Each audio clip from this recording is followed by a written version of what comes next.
Well, welcome back, everyone. It looks like we can officially start. We're now on week 14, so the semester is just about done. Just week 14, week 15 to get through, and then the final exam will be officially on Monday, December 15th. But just like the other exams, if a Tuesday works better, if a Wednesday works better, there's some flexibility in scheduling even the final exam for this course. Well, welcome back, folks. Our major work today is to get back into section 8.3. Excitingly, section 8.8 is the last section of this entire course. But we're going to start off class today also with a question back in section 8.1, one of the last couple applied problems that we saw in that section. But any questions at all to start us out today?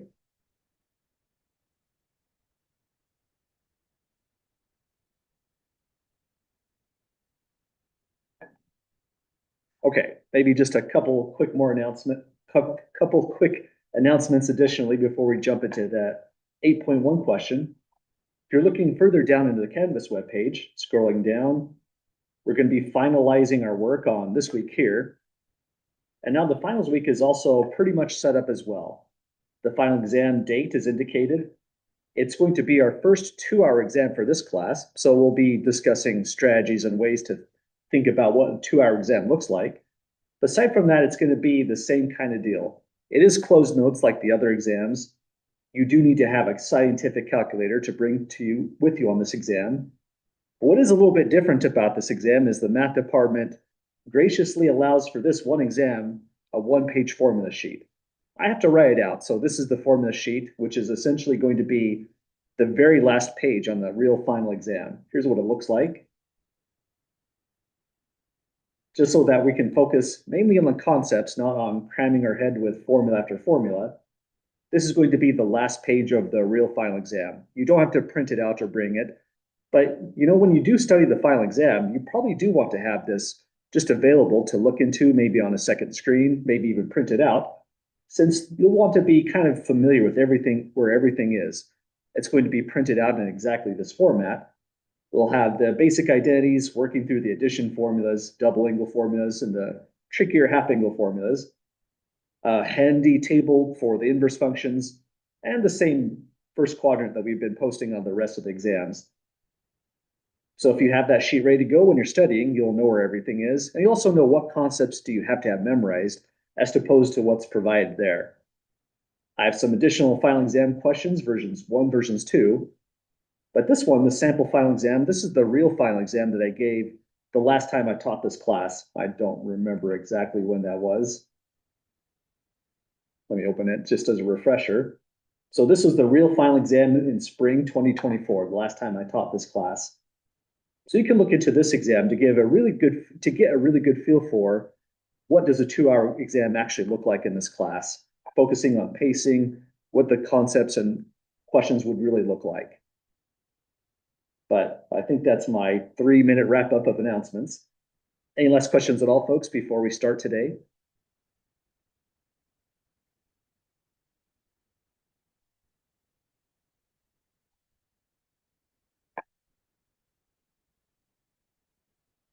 Okay, we'll talk more about the final exam as we get into next week, especially. We'll also be reviewing next week as well. So let's go back to section 8.1 as our warm-up question. Then we'll refresh what we did in section 8.3 because that was 2 weeks, almost 2 weeks ago, last Wednesday on this week up here, week 13. But even longer ago, we were looking into these kinds of concepts, solving applied problems using the law of sines. This is our warm-up question we'll take a look into, and I try to make it kind of similar to a particular problem that's also on the real homework exercise set for this section. It was kind of a confusing problem to start because they gave us this angle right here, which is important, it's relevant, but what we actually needed was the internal angle, the 62 degrees. So the idea on this is, because we can draw horizontal through on this diagram, these two angles have to add up to 180 degrees. So if the 62 is not provided, but an external angle is provided, just take 180 degrees minus the 118 degrees to get that angle we actually needed, the 62 degrees. And that gets us started. Looks like we have a blip. I think this is one of the try it out yourself exercises where this is meant to be like some kind of blip in a football stadium that we're looking into. It asks us to find the distance from A to C. So for some observer, we'll find this distance, and also the altitude of the blimp in the diagram that we see. So, well, it's kind of similar to a homework question we've asked.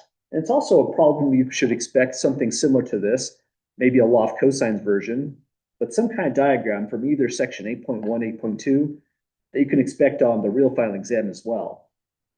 First thing to do to get started is, if you have two angles provided, then just use the fact that all three of these internal angles add up to 180 degrees. So we can take 180 minus the provided 70 degrees minus the provided 62 degrees, or maybe we had to calculate it to get the last angle, 48 degrees for angle C. Let's draw that in. So now that we have 48 degrees here, let's solve distance A to C. That's the first half of the problem. Distance from A to C is this distance going this way. It could label it like with, say, D, but we could also be careful with our naming convention. If this is uppercase A, we often call this lowercase a. If this is angle B, that's kind of hard to see because I drew a straight line through it, but that's angle B right there. Let me draw just a little bit longer to make it more apparent. If that's angle B, we'd often call this lowercase b. So let's keep that same naming convention. Likewise, lowercase c is what's equal to the distance from A to B, 145 yards. Then law of sines tells us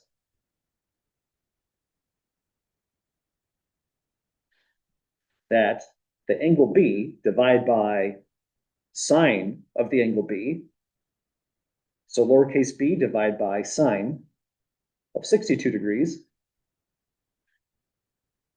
would be equal to, we could say A divided by sine of 70 degrees. That doesn't help us because that's two unknowns. We have to go by the side length lowercase c divided by sine of that 48 degrees because we have a known quantity, 145. So let's say for C, 145 goes here, divide by sine of that angle opposite of that side length, 48 degrees. And that gets us an equation to solve for B. Pretty much what we did to solve every one of these is, after substituting in the information, just cleared the denominator immediately, and we have B equals sine 62 degrees times the 145 that was already in the numerator, divided by sine 48 degrees. So now it's just a matter of dropping this into the calculator, kind of the nicest part of the whole step. Any questions getting to this stage right here? Just writing out what B is?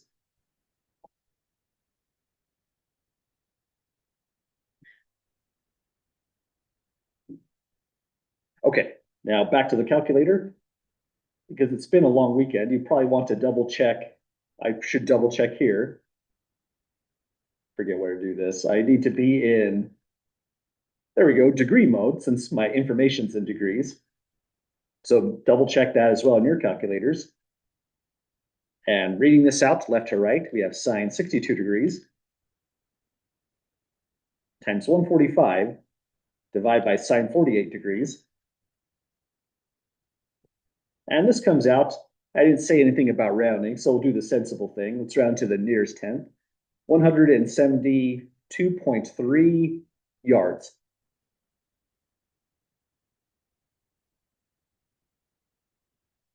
That means we're halfway down with the problem. Once we get the altitude of the blimp, our work is totally finished. So the last point, the altitude, just means the distance from this point C, which is probably the center of the blip. They just put in a kind of distracting graph on top of our diagram to convey it. So we want to find the distance all the way down here. We put down a dashed line. I'll call that, well, it's an altitude, or we could say it's a height. I'll put a variable h to represent it. H for height. We have a 90-degree triangle once we put that angle down. We know this internal angle 70 degrees, so it's 20 degrees here now, and also a side length B. But what's tricky about this stage is the moment we drop down a vertical line to get an altitude or a height, the diagram got really busy at this stage.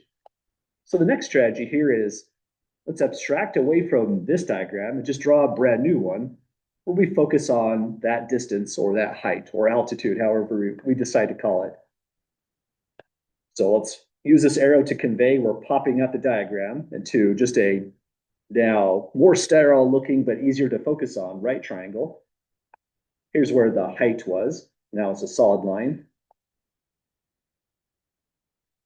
I wish I started off with a green line going this way. This is the line we just found the distance for, 172.3 yards. 70 degrees just gets inherited from this part of the diagram. And really that's all the information we need because it's a true right triangle. We can now go back to the ordinary, not law of sines, but SOHCAHTOA methods. So here's where we're going to solve to get the altitude. Pretty much just using, say, SOHCAHTOA.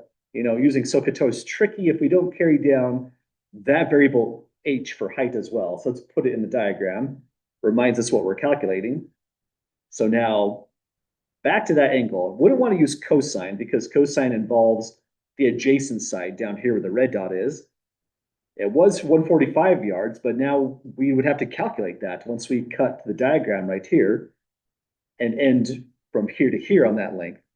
So we use sine instead. Sine of 70 degrees is going to be the opposite of 70 degrees, the height h. So it's going to be equal to height divided by the hypotenuse, which we calculate to be 172.3. Now this is solved just like we did over here when we were solving for B.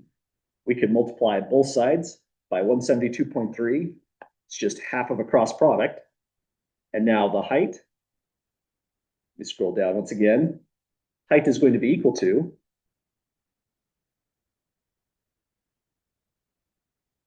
172.3 times sine of 70 degrees. And we can kind of do a bit of a sanity check before we go to the calculator.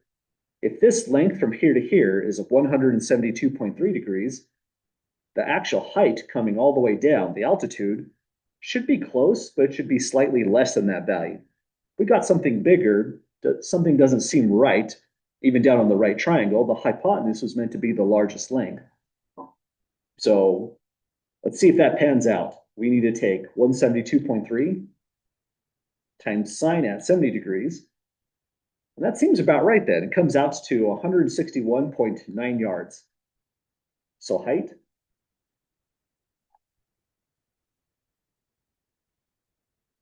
is 162.9 yards. Let me double check those numbers. I don't know where the 2 came from. 161.9 yards. I had a feeling one of those numbers was off. And so we got it, folks. This is a process of coming up with some random length. Turns out that length was really useful because the main thing we wanted was the altitude of that blip. So solve for the first step, the side length B, and then getting the altitude is just an ordinary right triangle problem. Well, any questions at all, folks? Getting through this warm-up material here?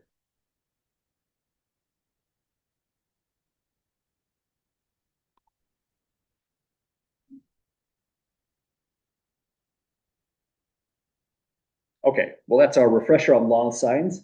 We're going to go to polar coordinates section 8.3 next. But somewhere in that section 8.3 notes, law of cosines comes out kind of in a surprising way. So we'll be reviewing law of cosines as well today, which is kind of nice after a long break. For this file that we just finished off, if you want to come back to it to reference it, to help studying, I'm going to drop it right over here after class, just under the 8.1 section, since it's really just that as a review topic. So now we're going back to section 8.3, which is a tough one to start, just hitting the ground and running on this section, because we ended on this one on Wednesday of week 13, which feels like quite a while ago, almost 2 weeks. So let's take our time with this and just kind of absorb this diagram right here before we delve too far right away into the new material. We're looking into a new coordinate system, the polar coordinate system, where points are given in this kind of way, r and theta. R is a directed distance that could be 0. If r is 0, then at any angle theta, you are here, right on the polar axis. So you make no movement in any direction, no matter what the angle theta is given as. If r is positive and theta is any angle, say like pi/6, like in this example we drew down, then what it means is we find the point r theta in polar coordinates by rotating the angle theta, pi/6 in this example. So here's the pi/6 rotation in standard form, measured off of this polar axis. And we go a distance of 3 units. So there's 3 tick marks moving to the right to get that to that polar coordinate. So that's 3 pi/6. There's a little bit more going on in this problem. Polar coordinates are tricky because we also expressed if you add 2 pi to the pi/6 right here, the whole ray rotates 1 complete revolution and ends up at the same location. So 3 pi/6 is just one way to describe that point. Add 2 pi k to this, and you have another way for any value of k. Another weird way is if you plot, say, -3 pi/6 plus pi, well, we worked out the arithmetic. Pi/6 plus pi is 7 pi/6. So you're on this ray now. 7 pi/6 goes as a rotation, terminates here in this location, but a distance of -3 tells us we go back to the polar axis and move backwards into the diametrically opposed line, which is pi/6, 3 units this way. So that's why we said this point right where the red dot is now also has the same coordinates, -3, 7 pi/6. So it seems like a strange coordinate system, but we'll see some hints at the very end of this section of why polar coordinates are sometimes useful. Well, any questions at all, folks, on just reviewing the diagram here?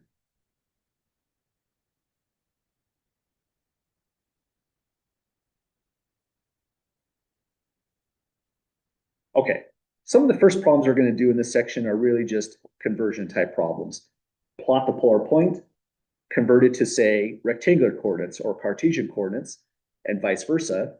So we're not doing a whole lot in this section, mostly just introducing the topic. So to do those kind of conversions, we need a system of equations to help us out. And this is essentially where we left last time, right before going on to the break. These are the relations between polar coordinates and Cartesian coordinates. We have pairs of equations. We said this is useful for going from polar to rectangular. Another pair of equations, which we said is useful going from rectangular to polar. Luke asks, does the theta refer to the angle you're putting the points on? Yeah, absolutely. So whatever theta you have right here tells you how far to rotate before you drop the value r. So just like in this problem over here, the pi/6 tells us rotate a pi/6 direction. So we ended up here. The 3 over here on this spot told us go a distance 3 on the pi/6 direction.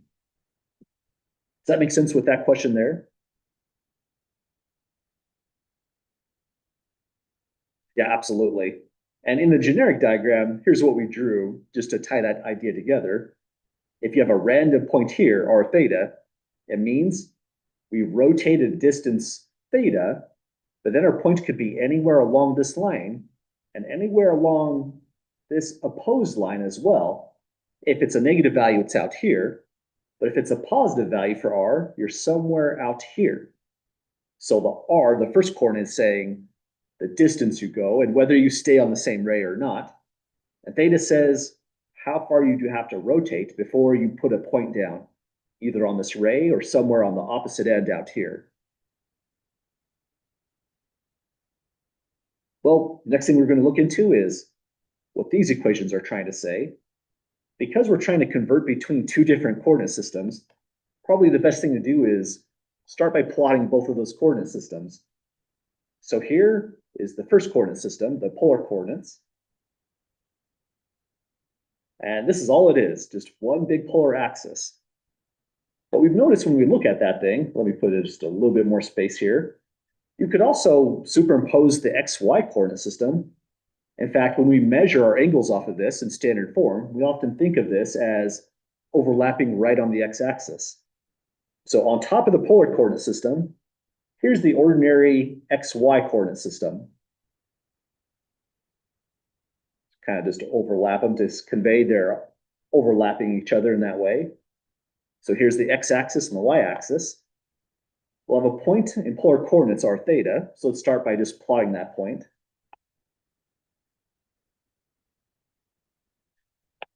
I'll put it somewhere over here just to make it kind of a nice, easy diagram.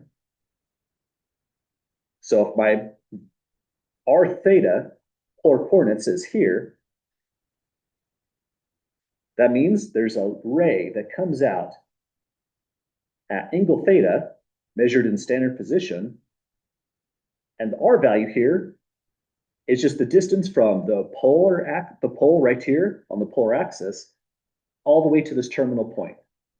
So we have a distance here to here, and we have a rotation theta.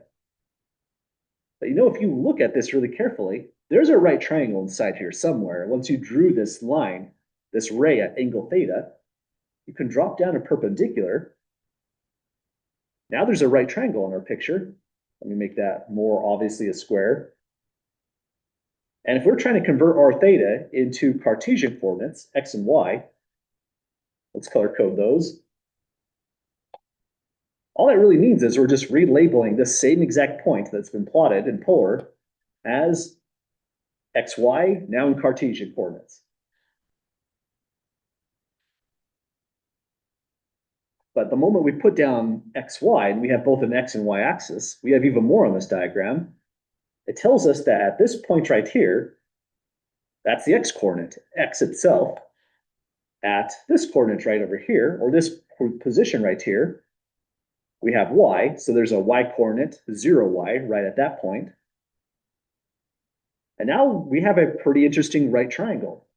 It has everything we would like. It has a height, that's y.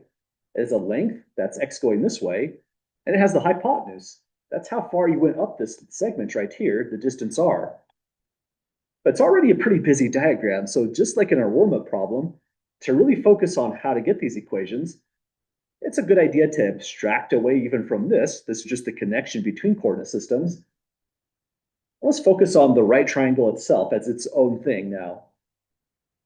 So here's the right triangle. There's a lot less mental noise when we abstract away like that. That's why abstraction is so important. It has an internal angle theta. Distance from here to here is the r value in polar coordinates. So here's how both r and theta manifest. X was just an x coordinate here, but it's also a distance from that point to that point.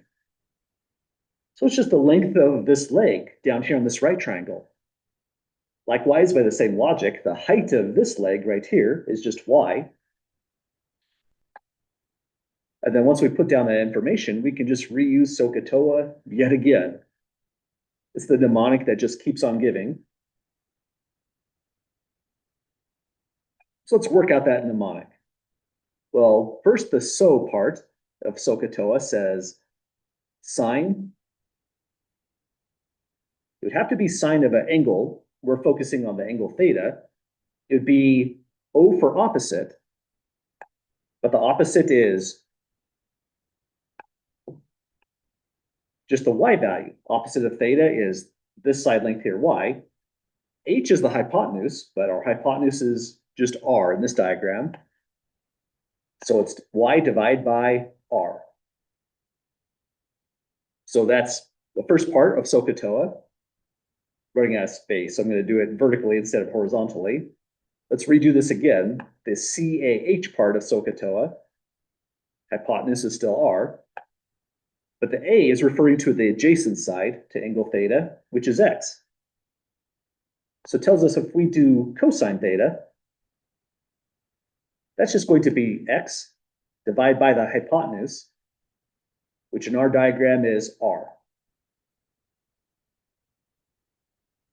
Then one last portion, the TOA part of SOHCAHTOA, Well, O is for opposite, A is for adjacent, T just is telling us calculate tangent at theta.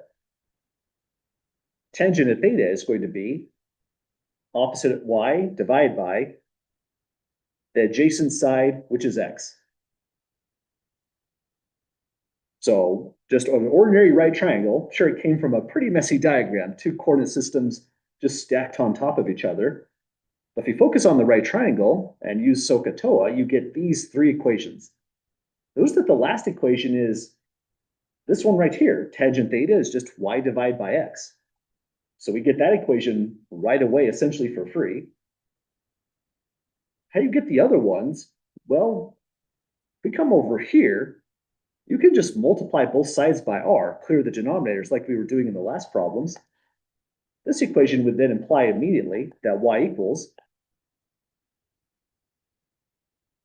r times sine theta. But then that's this equation down here, y equals r sine theta. So we get the y value in that kind of way. Likewise, by the similar token, clear the denominator over here, multiply both sides by r, and we get x equals r cosine theta. So now we have our x value down, three equations down, but you know still one equation is missing. Any thoughts on how to get that last equation?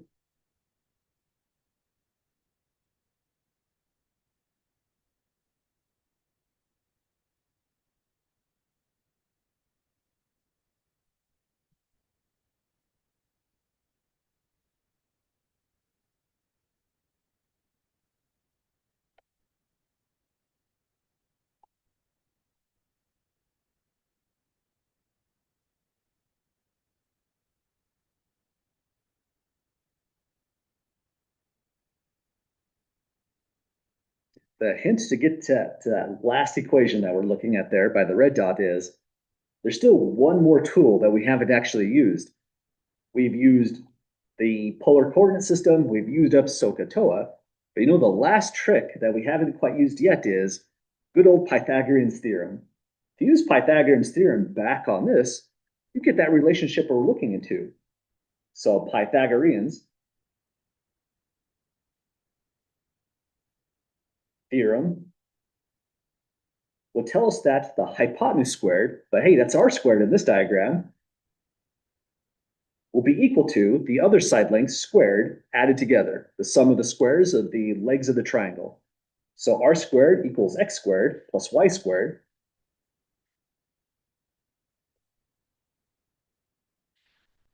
So now that's the tie-in for the side length r, the length of the hypotenuse, and that gives us our fourth and final equation. X squared plus y squared equals r squared. Let's finish up the color coding just for the sake of completion on it. So now we have four equations together, but they're paired in kind of a logical way. They're really just consequences of reviewing work from section 5.4, right triangles, when we put our coordinate systems together.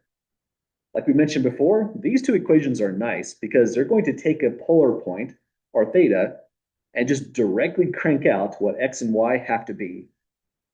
But if you ever have to go backwards, if you need to convert from the rectangular coordinate system back into polar coordinates, it means you need to find both r and theta. That's a little bit trickier. This one's not so bad. This is just using Pythagorean's theorem to find r. But this one's a bona fide trigonometric equation. So we go all the way back to section 5.7.5.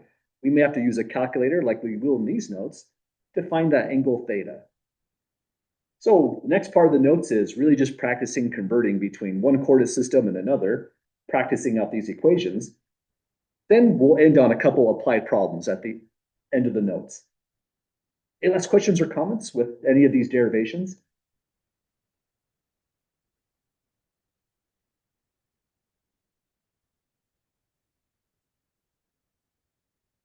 Okay, what's kind of cool about all this stuff here that we worked out is really the only thing absolutely new is the polar coordinate system, and everything else was just kind of a guided tour of just different review topics throughout the course. So now this is an actual bona fide new content right here. We have a point r theta, And I'll often write it this way, just to emphasize, this is in polar coordinates now. I'll say r theta equals, and I'll give you the values. So here's our point. We want to graph it and then convert it into rectangular coordinates. We'll start by graphing it first. We'll begin with the polar axis. There it goes, off in that direction, 0-degree rotation. But we need to go off by 7 pi over 4. So a new ray is formed. It rotates and terminates at 7 pi over 4. We went this far. This is pi over 4, so we're just counting off odd multiples of pi over 4. Rotating this far is 3 pi over 4. Out this way is 5 pi over 4. And this is the ray we actually want. So 7 pi over 4 is the rotation coming from this part. So we end there. The distance we're taking is positive, so that means we actually end up on this ray. If it said -5, we wouldn't be on this ray at all. We'd be moving backwards the distance -5 on 3 pi over 4 instead. But here we can go ahead and plot. I guess I don't have a specific color other than yellow for that. 5 tick marks going this way. So here's 5. And that's our point, 5, 7 pi over 4 in polar coordinates. So first half of the problem is done. That's the sketch of that point. Next thing we're going to do is convert this into rectangular coordinates, or Cartesian coordinates, you could say. Any questions first with sketching the point itself?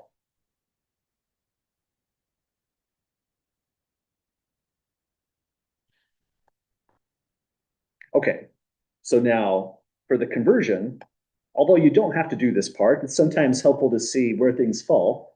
I'll put an x and y axis on top of the polar coordinate system, like in the last problem. So here's the y-axis going this way, x-axis going this way. Instead of overlaying it, I'll just stop here with understanding it definitely went through. And now to convert this into rectangular coordinates, just to be specific, you might call them xy. Really, this is the whole recipe. X is r cosine theta, y is r sine theta. So it's kind of a nice set of equations to work with. If you ever forgot them, it's not a total loss. You just would have to draw a right triangle, put in the right positive and negative values depending on your quadrants. Use SOHCAHTOA, and you would get your x and y out. That's a lot of work, so that's what makes this really nice. We don't even have to worry about positive or negatives. That's already encoded in the right angle we're using. So let's start off with x. X is going to be r cosine theta. In this problem, r is 5. So this is going to be 5 cosine of the angle 7 pi over 4. Let me fix my pi. Well, multiples of pi over 4 gives us root 2 over 2. For cosine of 7 pi over 4, because we're in quadrant 4, it'll be a positive root 2 over 2. So this is 5 times positive root 2 over 2, or just 5 root 2 over 2. It didn't really make a lot of progress on that last equation there. But that's our x-coordinate, 5 root 2 over 2. Then we just redo it again for the sine value. Y equals r sine theta. R is still 5. Only thing we're changing here is going from sine to now, going from cosine to now sine. Same angle, 7 pi over 4. But we do have to be a little bit more careful this time. At 7 pi over 4, imagine a unit circle on top of this. The y value is going to be on the negative end of the y-axis, and so we get this time a negative root 2 over 2. That should make sense because in this xy coordinate system, the y-coordinate should be over here. It should be a negative coordinate in the first place. So we get here, negative 5 root 2 over 2 in the final coordinate. These are the exact coordinates that match up with these polar coordinates here. And even though there's infinitely many different ways to represent this polar coordinate, you would always get the same value when you convert it to Cartesian coordinates, which is comforting. Next, we'll practice going backwards with this. But any questions at all, folks, getting to this step?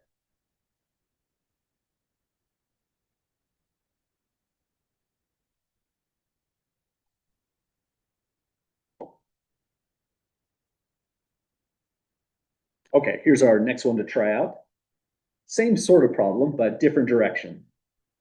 Convert the regular rectangular coordinates xy equals -1, 3 into polar form. Since this is a new concept, here are the notes from above to help us out. It's not a bad idea to just start out like we did before. Even though these are equations where we can just drop in information, we're solving a trigonometric equation, so any diagram that you can put down is probably going to be very helpful for us. So let's start off by putting down a quick graph in rectangular coordinates. XY is at -1, 3, so here's -1, height 3, and that's our point.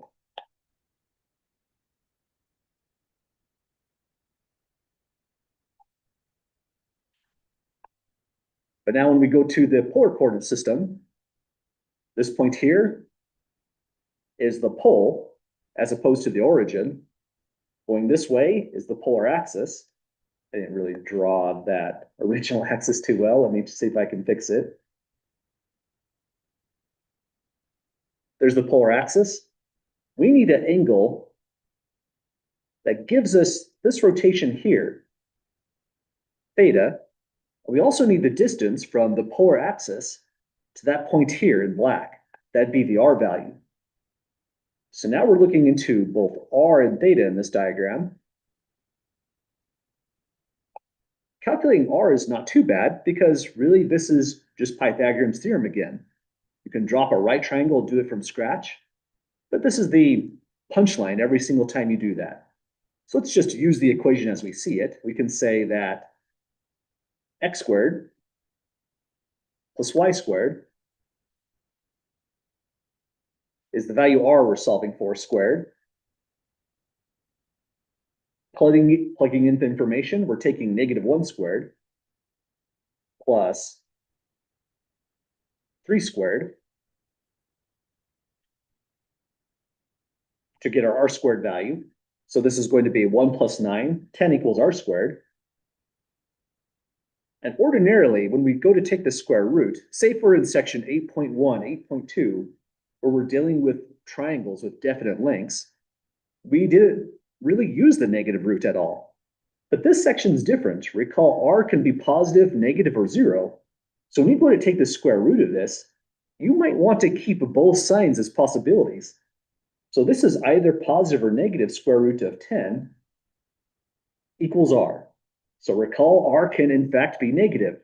If r is negative, it means you're not on this end where it terminates in theta, you're on this other end. This would be theta minus pi. Because if we're, say, here, but I go backwards 180 degrees, I end up on this one.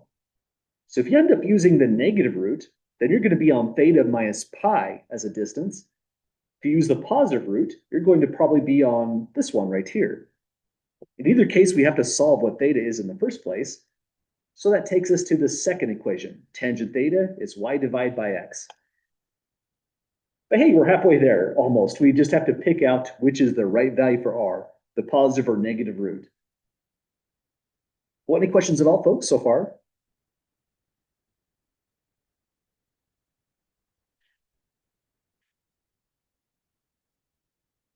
Okay, well, let's write out that equation. Tangent theta equals y divided by x. Plugging in the information, we now have that tangent theta equals, for y, it's a 3. For x, it's a -1. I know for a problem like this one, I would have some specific instructions. I forgot to write in on these notes. Let's put in a really quick edit. Round to the two decimal places. And we'll need this for when we solve for theta. Well, we're now looking into an equation, tangent theta equals -3. And it's not a friendly equation. If it was square root of 3, we could come up with an exact value, but we're not guaranteed to always get exact values. And this is one of those random set of coordinates that doesn't have one for the angle theta. But still, we can solve this. We just need to use an inverse function. We can say, take tangent inverse of both sides, and theta equals tangent inverse of -3. Let's add just a little bit more diagram to this one. Using the tangent inverse function tells us we need to be pretty mindful about domains and ranges. The range of the tangent inverse function, the actual values it could ever give you out, go from -π/2. An open circle, it can't actually give you a -π/2. Then it goes through here, it can give you an angle measurement of 0. They get positive, but the largest value that is a boundary point is +π/2. It can never actually give you a π/2. So when we use tangent inverse of -3, we're going to be constrained from here to here. All these values are excluded. Because we are dealing with a negative, we're getting something in this location, this essential quadrant, quadrant 4. So let's go get theta out from the calculator. Theta equals, I'm going to leave this as a judgment call for you. In this section, we're most likely to use radians. So I'm going to convert my calculator over to radians as well. If you decide to give me an answer in degrees, I mean, we used that a lot already in chapter 8. That'd be okay with me. I'll take either format of the answer. I believe back in the book is going to use radians. So if you want to match up with the back of the book, go back into your calculator and let's change this to radian mode now. I need tangent inverse. In this calculator, it's arctangent, -3. And that's -1.2490 radians. To get a feel for what that is, we can convert this into degrees. -1.2490. That seems weird. We could have just put it in degree modes to get the degrees. I'm going to get the answer in radians, but I'm converting it into degrees just to see where it lands. This takes us back all the way to section 5.1. Just multiply by 180 degrees, divide by pi, and that's -71 degrees, which looks like that's essentially what this is. It's in fact exactly this ray right here, -71 degrees. We're expecting something in the negative range, so we got that negative value.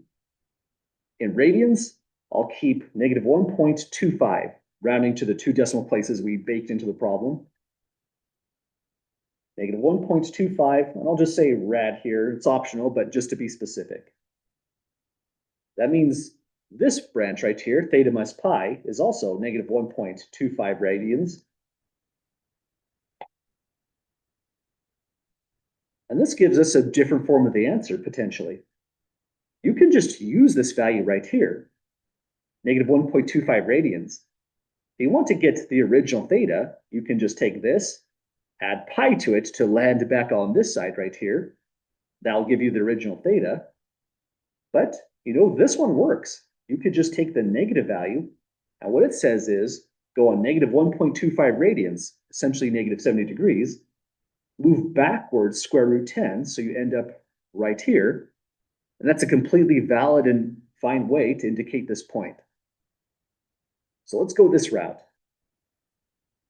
Our theta, one way to describe it is use -√10 and -1.25 radians. Well, any last questions, folks, on getting this answer here?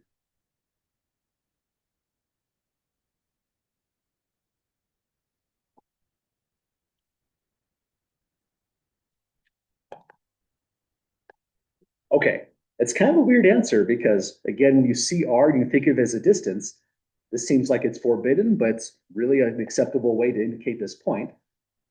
I think the back of the book is more often to give a positive √10 there instead of a negative, even though this answer is totally fine. So in case you're trying to see what would the back of the book give as an answer, to standardize these, we sometimes do force this to be positive. This would be, say, method 2. Or just another fully acceptable answer. But on homeworks as well as exams, if you gave me that answer with a -√10 That's full credit as well. It's completely valid.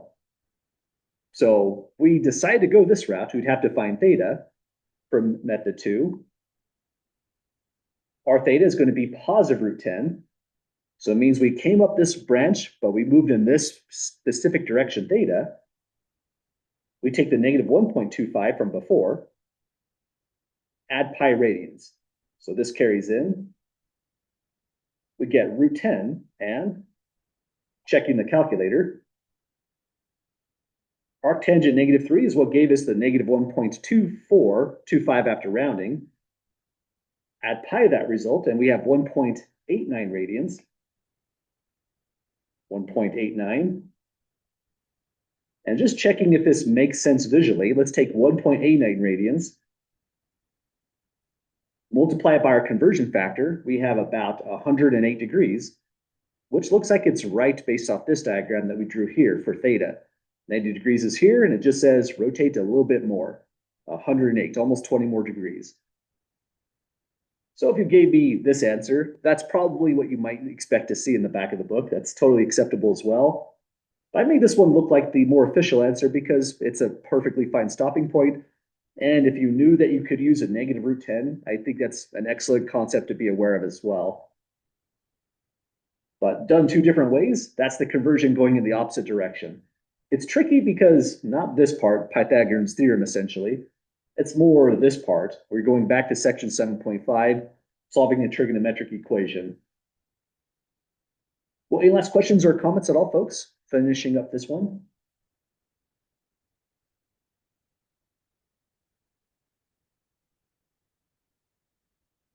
Okay, well, I'm noticing we're a little bit shy on time, just a few more minutes. But I want to give you just a tour of what we're going to do when we come back on Wednesday's class.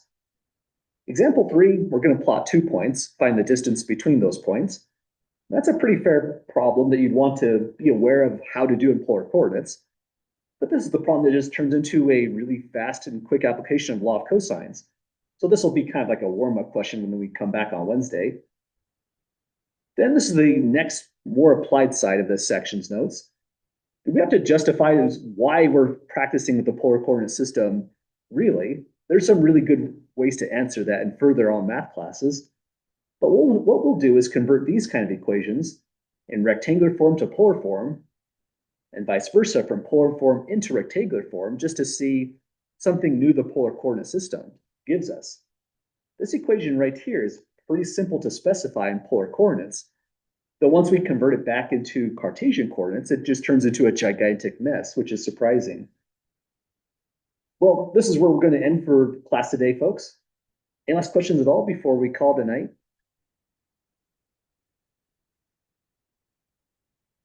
Okay, well, have a great night, everyone. We'll be back to it on Wednesday.